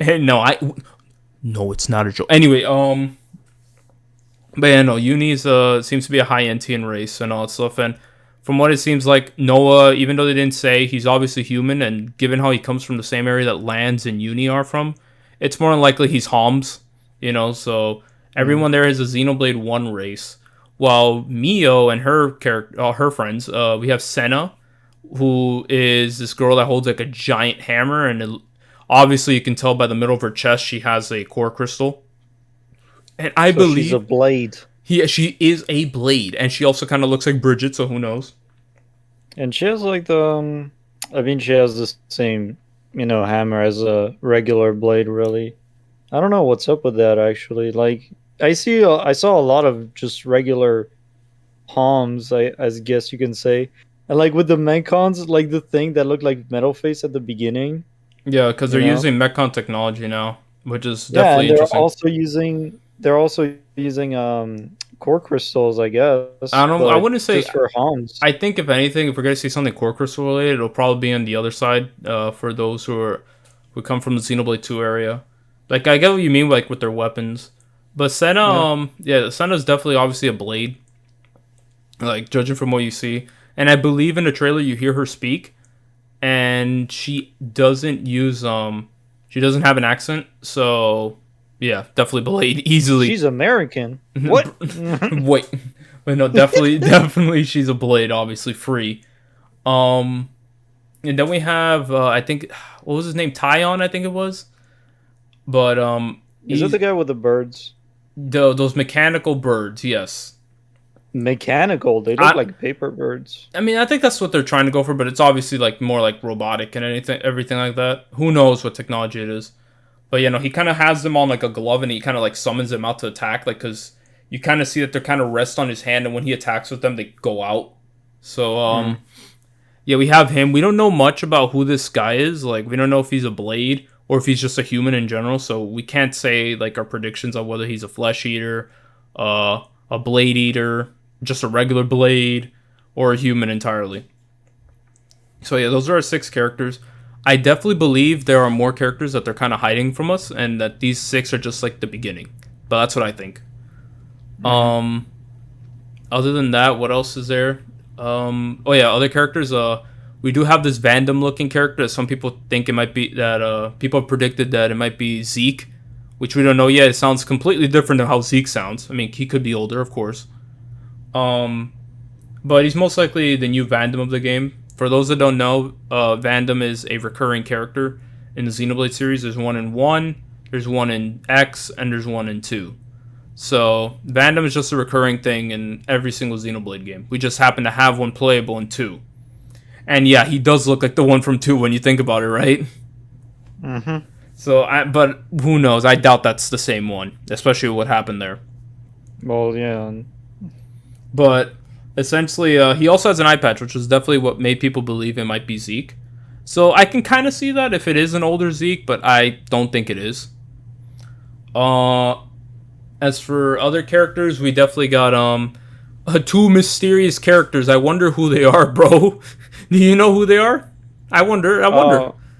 Yeah, I really wonder. Like they kind of just hid their faces behind a mask. Yeah, they are. I know, right, bro? That's crazy, bro. I wonder who they are, bro. Well, I think we'll get to the bottom of it. No, for real though, it's very obvious that it seems like those characters are Melia and Nia, especially with the designs. Like, especially for the high Entian, like the hair gives it away because she has the same curls that Melia has. Her wings aren't that big because Melia didn't have big wings. And of course, with Nia's design, she looks more like her Blade Eater form. Hey, maybe Nia finally, decided it's time to just use the Blade Eater form more often. Just, kept it as her main design. Who knows? But like you can clearly see it's Nia because of the core crystal. Yeah, like, she also so obvious. Yeah, she also has a Flesh Eater. She has her Flesh Eater core crystal out and everything like that as well. So only time will tell what's going on and why these 2 are at war together. Because like that's just weird to think about. How like it's both these characters that we grew to love in each of these games now at war with each other. So in that perspective, we can't take a side, like for the player, it's like, yeah, I want this person to win, or yeah, I want this person to win. Because 2 characters that we love, going up against each other, like this is not what we wanted. We didn't want to see these 2 in war. Unless they pull like some kind of more ordained versus whichever one it was, I forgot. Which one? I know it was like more ordained fighting another kind of thingy. Like they were at war with someone else, and I forgot who it was. I think it was Uriah. Was it Uriah that they were in war with? I forgot who they were at war with. I know there was like a diplomatic thing. I think it was Uriah in Xenoblade 2. It's been a while. Yeah. But essentially, we can't really talk much about the game because like really they didn't show any gameplay, so there's not much that we can kind of break down. I mean, the only gameplay we saw was just them running through Monolith Soft's gorgeous open worlds. Once again, Monolith Soft flexing that they're one of the best Nintendo developers at Nintendo. They're like, yo, hold on, let me just flex these guns real quick, bro. Let me show y'all how to make a game, bro. Mm-hmm. Like, Monolith Soft is honestly my favorite company from Nintendo. Like, honestly, like they're amazing. And from what we heard, Monolith Soft is actually a good place to work at. Mm-hmm. But no overtime, no crunching. Hey, yo, true. But yeah, no, it seems like a lot of these areas are going to be like new areas, but also remnants of the combined world. Because from what we see at one point, people have kind of made out in one of the areas where the characters is running, it looks like the remnants of the fallen arm from Xenoblade 1. If you remember I think that's it's the what's it called, the beach area where the Mechon were kind of living in the bottom. Like I think you know what I'm talking about, right? The Machinas. Yeah, the Machinas were living underwater. Yeah, not underwater. Excuse me, in the beach and all that stuff. Machinas. Machinas. Yeah, there we go. I'm gonna call them Machinas. Anyway, Oh no. And we see the characters on like a boat, which maybe that means we're actually getting vehicles to ride on, mounts, so for fast boating, maybe we also get, like some kind of vehicle to kind of traverse. Who knows? But anyways, I just remembered the Machina's fucking airship now. Oh no. Oh no, we're going back into theories. Yeah, because like it looked like the Machina airship that they used in Xenoblade 1. I think you know what I'm talking about, right? Yes. Yeah, it looks like it was that on the water, but if you kind of noticed where they were going to, the land looked like the Lefarian Archipelago from Xenoblade 2. You were able to make out the area look very similar. So yeah, it just kind of shows that like these areas that we're going to be going to are like remnants of Xenoblade 1 and 2's worlds, and maybe some new areas now that they're both combined and all that stuff. And I believe, like for example, in Enel's video, he pointed out how one of the areas is from the Fallen Arms section, where you're kind of like climbing up this area, but it looks like it's overseeing an area that looks like Gormont, essentially. So, regardless of the case, it seems like we might have like worlds, like these new areas that we explore, like mergings of two. It's only a matter of time until we see Gar Plains, baby. Oh boy. Bro, I'm just saying, look, the final boss of this game, it's gonna be where that the fallen Mechana's sword and the decaying body Uriah is at, but like to get there, we have to cross a corrupted Gar Plains combined with Gormont, and it's gonna play like an evil version of both themes combined, and it's gonna make us depressed. Oh boy. And then, of course, we can't forget, we're probably going to be getting our level 81 friend, Rotbart, coming through. Oh my... What's the name of the funny monkey? Oh my lord. Like, Rotbart is, like, the species name. Like, that's the species name, but I think Rotbart has, like, different names in each one. Like, let me see here, actually. I'm going to type What's the name of the monkey? I forgot his name. What, the Territorial Rotbart? Was it? Yeah, Territorial Rotbart. That's the one that's called, you know? Oh, okay. The freaking gorilla just comes through and just freaking one-shots you. Oh yeah, that's the one. Yeah, I can't wait for that. So yeah, both are called Territorial Rotbart in Xenoblade 1 and 2, and in X it's called Territorial Hayridden. But yeah, no, like we're definitely gonna be seeing that. I want to see that in the beginning area. I want to get one-shotted from 3 miles away. Let's go.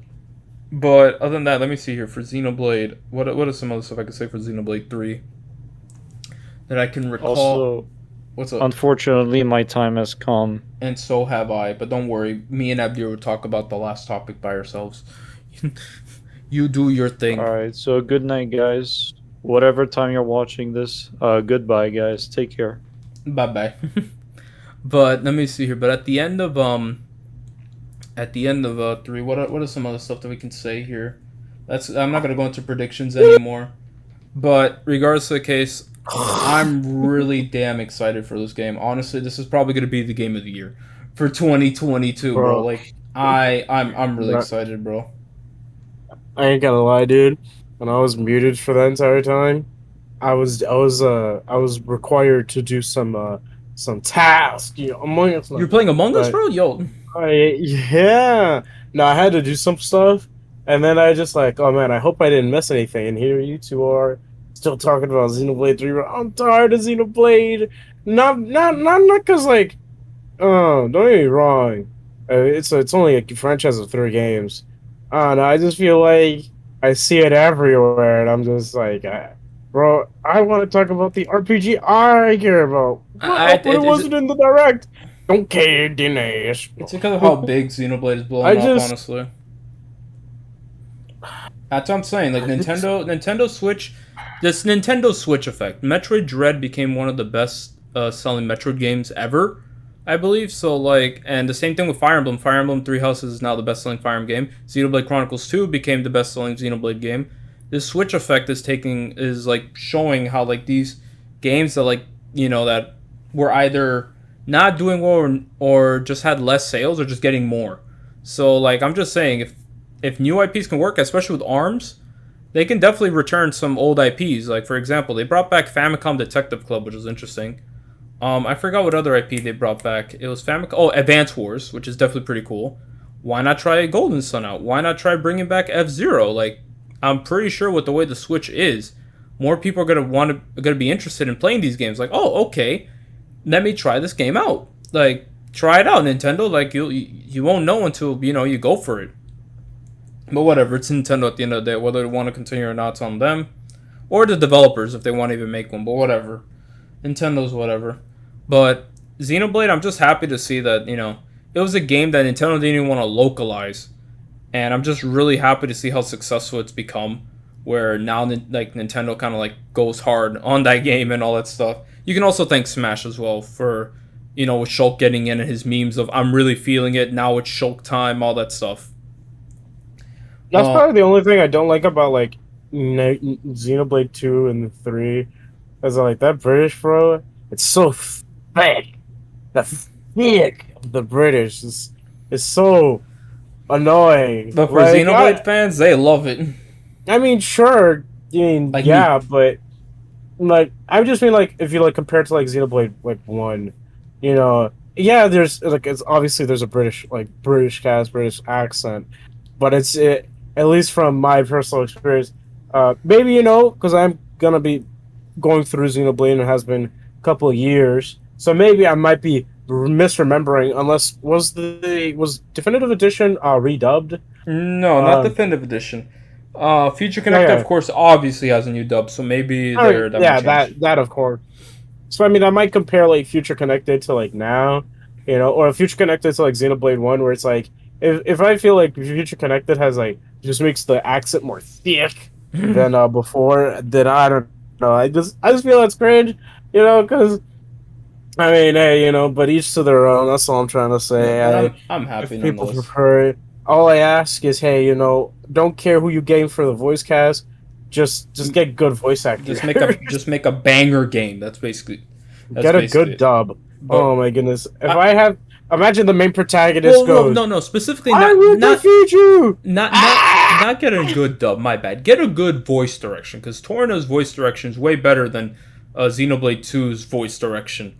So I don't know what happened with I think Pyramithra's voice actors mentioned how like the voice direction the guy wasn't that clear with her. So 2 was a little bit easier because they already understood the character that they were voicing. Unless you're Malos. Malos just was goated every time. But anyways, regards to the case, Xenoblade 3 was the final announcement for the Direct. And for me, I went crazy. I'm just happy to see this game come back, this new game and all that stuff. We're going to be getting it in September, which is very, very soon. I'm definitely excited for that. And I'm pretty sure the reason why it's also probably going to be coming out that soon is because a lot of the assets are also reused. I'm pretty sure they're using the same engine that they used with Xenoblade 1. But the thing is that the artist is the same guy who did the main characters for Xenoblade 2, so we're kind of getting the best of both worlds there. And I'm just excited. I can't wait for the game to come out. I'm going to pre-order that bitch. I don't know what you mean by that, because I've always preferred Xenoblade 1's art over 2's. No, I mean, I'm saying it's the best of both worlds, because it's the Xenoblade 2 artist who's doing the 3 characters and also... No, but I'm saying that the art style, like the artist of 1, in my opinion... Yeah, we don't even know who the artist is. Hold up, wait, who's the artist of Xenoblade 1? Because I don't know, no one talks about the artist of Xenoblade 1. Hold up. I'm going to look that up while we talk about this, but I know, like, Xenoblade 1's art style... He's not controversial enough. That's the problem. Yeah, like, who is the artist of Xenoblade? Oh, there's, like, multiple. Because no one really talks about there's it. multiple. But, like, I mean, if you want to go for, like, the main guy, then I think your best, like, way to search for him, if I recall correctly, is probably through, like, the Smash website? Because, if I recall correctly, they did the artwork for Shulk's wallpaper, which I still miss. Yeah, I do like. Okay, I'm looking at the Xenoblade 1 artist. I like it, but I mean, I prefer whoever like redesigned the characters for Xenoblade Definitive Edition. It doesn't say it here. Oh well. Yeah, like I like their Definitive Edition. The way they look in Definitive Edition and all that stuff over how they did, like the rework that they did for them.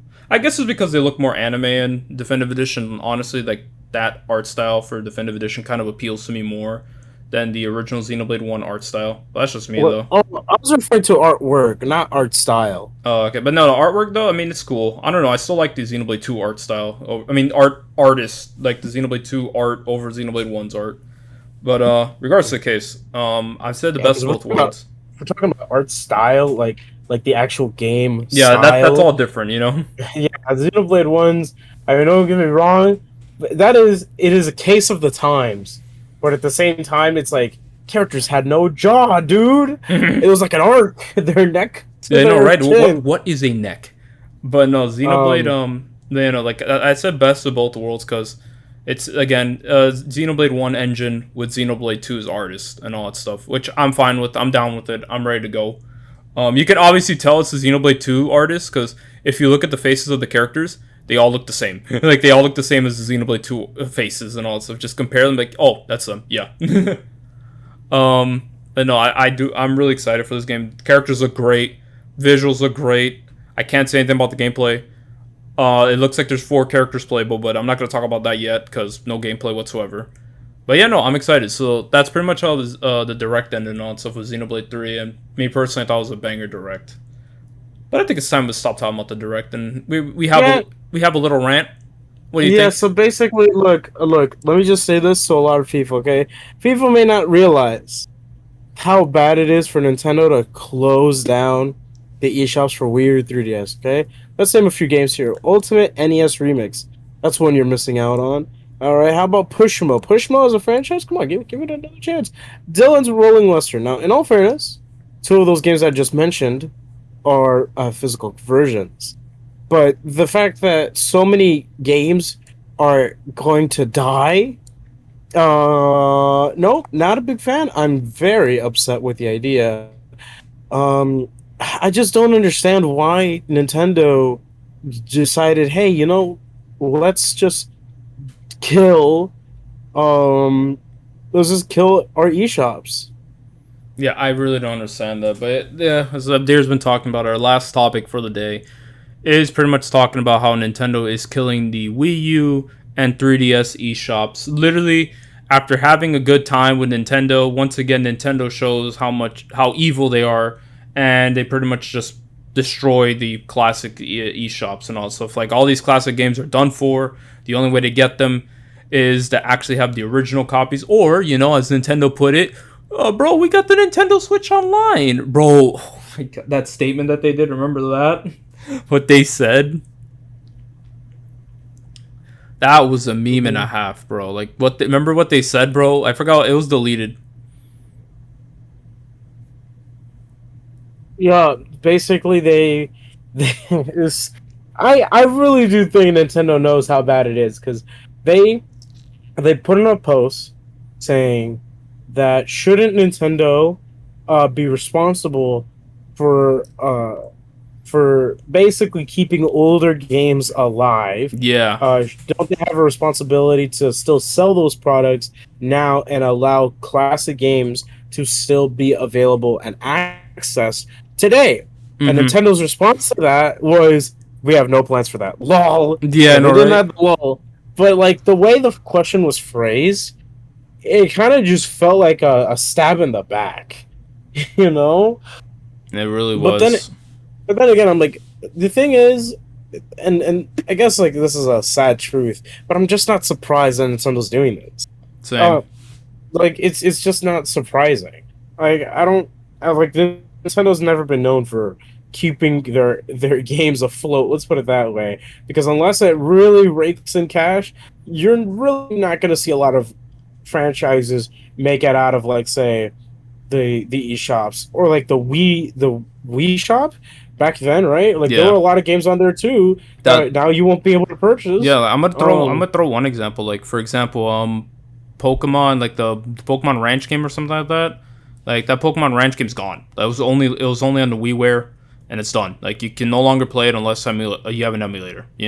So, which is the bad word for Nintendo. They don't want to hear that, right? But I just think personally that pirating Nintendo games is 100% justified. yeah, no, right. And I hate Nintendo's logic about this. Like they really don't want people to like emulate their games, make ROM games, whatever. But more specifically, emulation also. They're really like adamant, like these people not playing their ROMs and all that stuff. But yet you do this thing where you don't offer an alternative. The alternative is through an online service. What if people want to pay for those games? You know what I mean? It's like, what if I want to like actually own the game and not like pay through this online service to get it. You know what I mean? It's it's dumb. Like basically Nintendo's killing them off. If I recall, you have until May of 2022 to actually use your funds. Like, for example, like I think that's the last time you can actually use your cards. Like, so for example, after that, you won't really be able to make purchases with your credit card or debit card, or whatever. And I think in August of 2022, you'll no longer be able to add funds from the Nintendo cards and all that stuff. And then, of course, once March 2023 comes, that's it. The eShop is completely done. Absolutely atrocious. It's like they give us good news, right? And then they just straight up give us crap news, you know? And it just saddens me. But maybe Nintendo, right? Like, if you don't remember, with PlayStation, when PlayStation was gonna do it, people were pissed off, and I think right now the servers are still up except for the PSP. So we were able to kind of save the servers with the PS3 and the PS Vita. So that's honestly a good thing. I really hope we can somehow like kind of tell them like, hey, come on, man, can you please keep the servers up? Like, if maybe with this backlash, Nintendo will like actually keep up the servers, but who knows? It's Nintendo. They most likely probably just gotta go through with that anyways. It is what it is, and it just sucks, you know, like, because again, no alternative way to play some of these games. So a lot of these games are just gonna be lost, and well, it just sucks, man. It really, really does. So all I can just advise is that if you're starting to get, if you want to get like some 3DS games, like now's the chance. Like start right now. Prices are eventually going to go up for those games like astronomically high, especially if you want physical. Like there's a lot of games already that are like super high in price, but if you're going to want some games, now's the time to do it. Maybe there'll be some sales from companies before the eShop comes to a close, so hope for that, but don't expect it. Just try to get games you really, really want before that. But if you don't want to pay physical, there's always digital. Just so now is the time to start. Like, you don't have to do it all in one succession, just begin slowly. So yeah, I definitely recommend beginning now. But honestly, I just think it sucks. They have this stuff that they have this alternative that like Nintendo recommends. Yeah, just get the Nintendo Switch Online. It's all good, but it's not the same. But what do you have to say about it, Abdir? Like, as a whole. The direct entirely? No, not direct. The eShop stuff. No. Yeah, the eShop stuff. It's bad, and if you think this is a good thing, you should feel bad. Mm-hmm. And now I will proceed to download emulation tools and emulate these games because I don't think Nintendo can actually get you for doing that, by the way. Mm-hmm. because I think the only time you're in trouble is if you distribute it. Like, you're on Nintendo's radar if you distribute it and all that stuff. Yeah. Regardless, I think emulation is justified when it comes to Nintendo. I just don't see I just don't what's it called. I don't see any harm with emulation. Definitely, it preserves games, but Nintendo doesn't see it like that. They're an old, like the way they are. They have this old Japanese ideology and all that stuff, and they don't see the good in emulation and preserving these games. But there's one good thing about this negative news is that whenever something bad happens and they're put in a bad spotlight, there's something around the corner that ends up becoming a good thing. Like that's a good thing for fans. You know what I mean? Do you remember that? Like, what was it? Remember the whole free Melee thing? People are like going crazy, and then Sephiroth announced, it's like, what happened? What happened to the free Melee movement? It just stopped. So whenever something that puts Nintendo in a bad light comes up, there's gonna be something there that's going to be like, oh, look, guys, no, look, I made this. You guys love us now, right? Come on. But just a coincidence in my book. No, this man came back eating. Yeah. Since you're here, we're talking about the eShop stuff. So what do you think about how they're shutting down all these things? Like, we basically talked about everything. Like, there's no good alternative way to get these games. They're very adamant on not allowing emulation. But what do you think? Yeah, no, it basically like counterstates itself, really. It's like, oh, we don't like emulation. We don't want you to just have all those games for free, even though, the whole point of emulation is to play these games and re-experience them. That are no longer without available. Really, yeah. Like, it's games are one day gonna die, and that's unfortunate. It's like it's something inevitable. Mm-hmm. But we all need to replay them at some point. We just all want see, to at one like, point, yeah. yeah, and ROMs are the best way to do that. Mm-hmm. But Nintendo doesn't see that. But yeah, no, we Yeah, basically no. we're not wrapped up, but we were like kind of wrapping up our eShop talk here. But yeah, no, I basically already said if you want to get stuff, now's the time to do it. Like, because once it becomes too late, those prices are gonna be like go extremely high, bro. Like, so if you want something, get it now. You know what I mean? Yeah, you want to get that Radiant Dawn? Yeah, Radiant Dawn, Jesus Christ, that pricing is so expensive. But yeah, no, like Nintendo does great games, but they're a shitty company. And I've like as a kid, of course, as when we were younger, we thought Nintendo was a great company. But as we get older and we start learning more, we see that Nintendo's just a garbage company as a whole. They just have great developers there, you know. Yeah, Oh, well. they live in the past. That's the best way to put it. Exactly. Oh well, but it is what it is. But do you guys have anything else you want to add about the eShop? No, not really. Just get the things you gotta get. Get the things you gotta get, but yeah, no, just get the things you need to get. Once again, I said this earlier, but hopefully this becomes like a PlayStation thing where they keep the servers up after massive backlash. But we'll see what happens. But yeah, that's about it, honestly, from me. I have nothing else to say about the eShop. But if you guys, are you guys good? I'm good. Um, I got nothing else, bro. get get that get that Wii U. Get the Wii, get Xenoblade X. Just make sure, just in case. True. But anyways, I guess we're all done here, ladies and gentlemen. The podcast has come to an end, bro. We're here. We finished. Yay! Woo! Woo! Just came in time. Yeah, no. So we're just gonna end it here. We're not gonna have our little like outro where we kind of talk about random stuff. Let's just get it out of the way. So Abdir, go ahead. Subscribe to SabdierZ at youtube.com/content. Something else of content. Probably King of Fighters soon. And of course, general gaming. I also have a Twitter. MySpace. God, Only. Yeah, and Yeah. OnlyFans. Right, I forgot about that one too. It's called Morgana Fan 69 or so. I forgot the password to that thing, but it was funny. Someone Anyways, hacked Joe, into his tell account. us the password. What is it? And I think. Do I have anything else? I think that's No, I don't. Yeah, that's pretty much it. Yeah, subscribe to SabdierZ at youtube.com with the YouTube variety on my game banana that I post Smash mods. Woo! Oh my god. Anyways, go Theo. All right. Subscribe to VieuxCrouton on YouTube. Follow him on Twitter. It has an underscore in between VieuxCrouton, and also his Twitch. And that's about it.